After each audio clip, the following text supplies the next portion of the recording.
My name is Z. I'm from Africa, just in case you were wondering. I was born January 28, 1993 in Bulawayo, Zimbabwe. I grew up there in the township of Mzilikazi, raised by my grandmother, and that is where my culinary journey begins. My earliest memories are from cooking with my grandma. Amongst many other life tasks, she was a mother of 6 children and many grandchildren, but it's no secret that I was her favorite.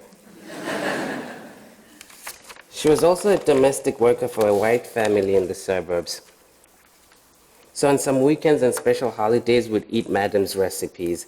Madam was my grandmother's employer. Till this day, I don't know the lady's name, we just called her Madam. Madam's recipes included roasted chicken, stuffed with seasonal veggies, shepherd's pie, biscuits, scones, some cornbread, and so much more. Along with those Western dishes, my grandma would cook traditional dishes such as amaqimbi. For those of you who don't speak Japanese, that means mopane worms.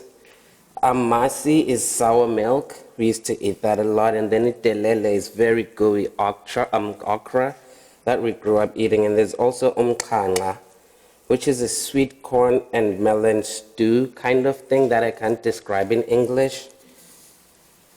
Thanks to my grandma, my palate was exposed to many flavors and cuisines since I was a little boy. I also picked up cooking because I have asthma. Due to limited resources, I couldn't use my asthma medication, so many times when other kids were playing soccer outside, I was inside cooking with my grandma. That also meant that I had a little card that I'd like to play, and that's my asthma card. Whenever I didn't want to do chores, I'd whiz. And it also meant that my family and some of my neighbors thought I was either lazy, a delicate egg, or too bougie. It was hard for me to fit in back then because I went to a private school, and I was sometimes considered too bougie for the kids in the township I grew up in. And at the same time, I couldn't fit in very well with the kids in my school. In fact, I was actually embarrassed to tell girls which township I lived in because I was like the ghetto and you want to look cool and you're a boy, you're a teenager, you're trying to impress girls. So I'd lie and say I live in North End where my cousins lived. But it's also the same reason why I also went by Brian when I first got to America instead of my full name, which is Zinyusile. It was easier for people to digest, and I didn't want to get the ha's right after I say my name. But eventually, you find your own nature of being. I didn't know what struggle was until I came to America. Granted, I did experience some rough times in Zimbabwe, and there was a shortage of gas nationwide. I remember sometimes you'd call the police and say, "Hey, I'd like to report an emergency," and they'd say, "Oh, I'm sorry, sir, that you are going through an emergency. We would be very happy to help you, but we need you to come and pick us up from the station." There was an epidemic of burst sewer pipes, and there were more potholes than there were roads in Zimbabwe. There was limited electricity and water, but still not as much struggle as I faced here in America. Simply because we have togetherness in Africa. We have a spirit of Ubuntu, humanity towards each other. The fact that a person is a person because of other people, umuntu, umuntu ngabantu. However, that was not the vibe when I came to America. For the first time, walking into the streets of East New York in 2009, before it was gentrified, I felt cold, very cold, and I felt robbed. I had this picture of America having big houses, big cars, big everything, and there I was in East New York. I finished my high school in a school in Brownsville, and for the first time in my life, that's when I learned that I have an accent. At that time, it was a strong African accent before being African was cool. I was made fun of. I was called an African booty scratcher. Until this day, I don't know what an African booty scratcher is because I'm pretty sure all of us at some stage in our lives have scratched our own booties.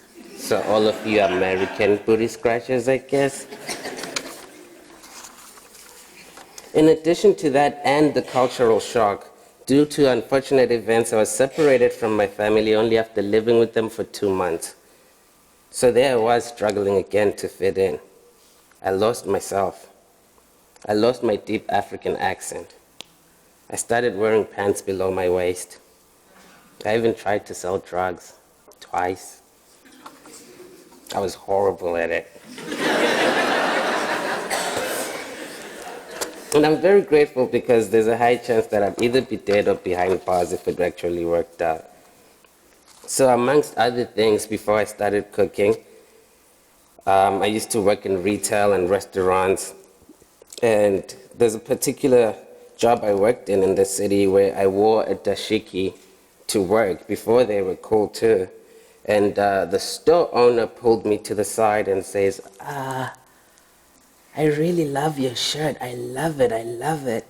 But it kind of takes away from the dishes we're trying to sell in this store. And for me, that was difficult because here I am trying to find myself in America, wearing the clothes I grew up wearing the clothes I admire, working in a store where they sell dishes, nothing that has to do with t-shirts or clothes. And I was told that the shirts took away from the dishes. Again, you will find your nature of being in those situations. I didn't stop wearing African clothing.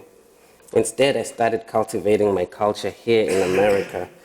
I researched the philosophy of Ubuntu, and I fell deeper in love with Nelson Mandela's message. Mandela did not fight for black domination. He did not fight for reparations. Instead, he fought for equality and a rainbow nation. The idea that we may not all be the same, but we are equal and we deserve to be treated equally, and together collectively, we make something beautiful, and that's that rainbow nation he's talking about. I shared my learnings with friends through music, conversation, and of course, food. And because of sharing my culture, I scored the first catering gig ever in my life on September 27th, 2014. My friend Algin called me saying there's a rooftop party in Bushwick and they need someone to do food. At that point, I don't know if he knew that I'd never sold food in my life, but I did it. Over 300 people came. The event was DJ'd by Nina Sky. It was hosted by Ro James, and Jadena performed there. I made tacos, not African ones, just regular tacos and sliders. People loved them. Little did we know that 5 years later I'd be here making African tacos. After that event, I decided to take my cooking very seriously. I enrolled in a 3-month program at Kingsborough Community College where I learned basic knife skills, food handling skills, and food safety. The rest of what I've learned has come from YouTube and Google. I did go to a culinary school, and that's thanks to CCAP. I went to a culinary school with a full scholarship, but it was for hospitality management. I hated it. So I used to sneak out of my class and go stand by the door where other students were learning culinary arts, and that's where I picked up more of my cooking. After that, I met Mark Hennigan, who's the owner of Madiba restaurant, which was in Brooklyn. He gave me a job as a prep cook. I was a young Southern African boy who spoke English in the kitchen that was run by Spanish-speaking men. I thought they hated me. That disconnect and discomfort was, however, shaken up by the spirit of Ubuntu and sharing food. I fell in love with the Mexican food that they used to prep for meal prep, and I gave them some of my family's recipes. Before you know it, I picked up kitchen Spanish, and they even renamed me. They called me Kalimba de Veracruz. Looking back, food is what bridged the gap between me and the Mexicans. I love the language and I love the food so much I founded Taco Africana. And a funny but very true story, the owner of a new restaurant that just opened in Brooklyn called Amandla called me in January and he says, brother, when are you coming to my restaurant? And I'm like, I don't know, probably this weekend. And he says, you know, it's crazy, right? I'm like, what do you mean? He says, you're African cooking Mexican food, and we're Mexican cooking African food. And for me, that is exactly what Taco Africana is about. It is a platform to bridge cultural gaps through food, breaking boundaries and breaking some rules.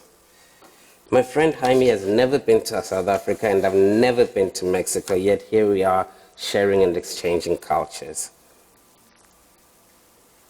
Based on the events we've hosted, I've learned that America loves tacos.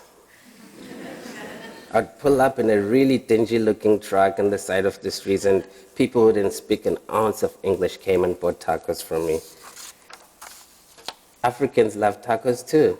There's people back home who've private messaged me saying, I don't know what a taco is, but I want it. And just a week ago, one of my regular friends who comes to the event says, hey, you know what? I've come to your events a lot, and I've been the only white person in the room, but not once have I ever felt uncomfortable. So those situations and those stories are brought to life through food, and here's my call to action to you. Try African food. Try food from other cultures too, but African food is better.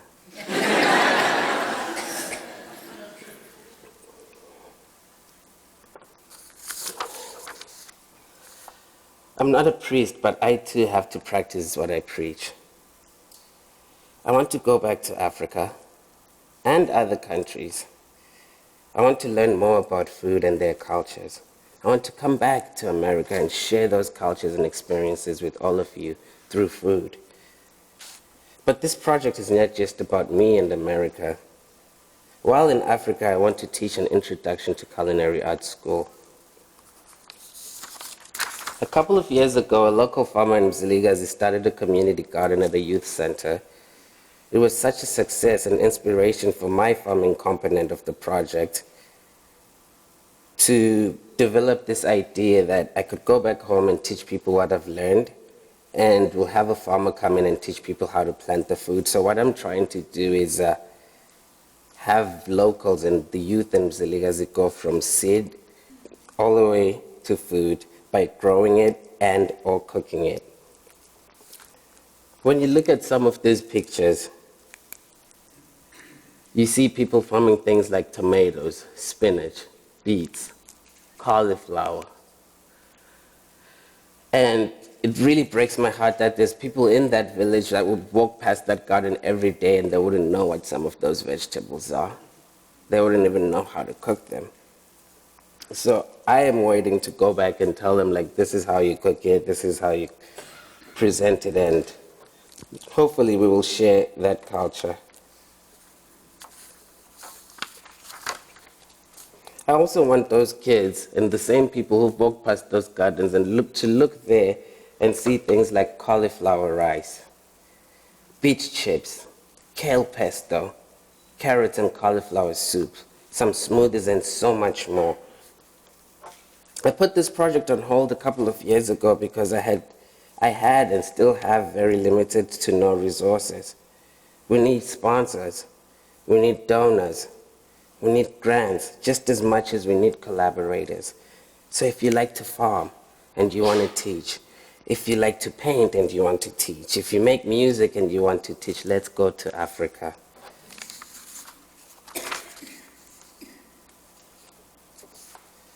When you all walk away from this talk or video today, there are 3 things that may or may not be related to what I just spoke about that I'd love for you to remember. The first one is that food is a universal language, one that you can feel. You can share it. And as you share it, you share your culture with others. I believe that recipes are representations of who people are. Again, try the food. Number 2, find your own nature. Be yourself. Don't try to fit into other people's expectations. Have Ubuntu. Be a human to yourself and others.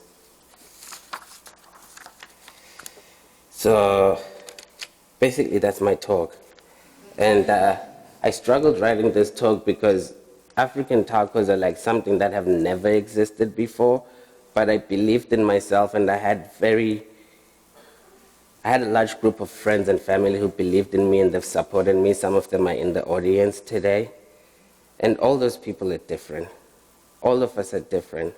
The biggest lesson I learned 2 weeks ago is the lesson of the human hand. It's fingers. They're all fingers on one hand, but none of them are equal. They're not equal when one bends. They're not equal when two bends.